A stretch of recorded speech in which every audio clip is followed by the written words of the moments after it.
Welcome to Luca is a Billionaire, where the only thing I invest in is your answers.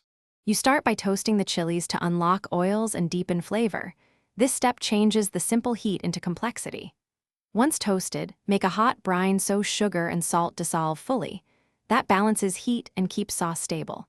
While the brine cools to about 60 degrees, pour it over the toasted chilies and let them rehydrate for 1 to 2 hours, pressing down so liquid covers them.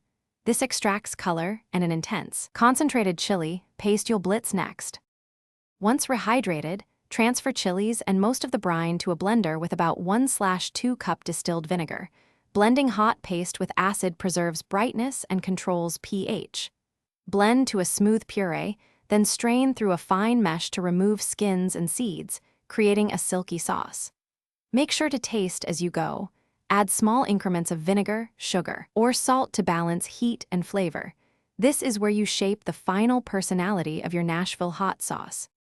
Heat a neutral oil with extra cayenne and a touch of brown sugar until aromatic. This blooming step pulls volatile spice oils into the fat, giving that signature lacquered heat. Once the oil is hot, immediately pour it over the strained chili puree and whisk so the oil emulsifies and the sauce glows. Cool to room temperature before bottling, then refrigerate. If the sauce tastes bitter or flat, add a splash of vinegar or a pinch of sugar and stir. Acid and sweetness restore balance quickly. Thanks for watching and please subscribe. It's the best investment you'll ever make.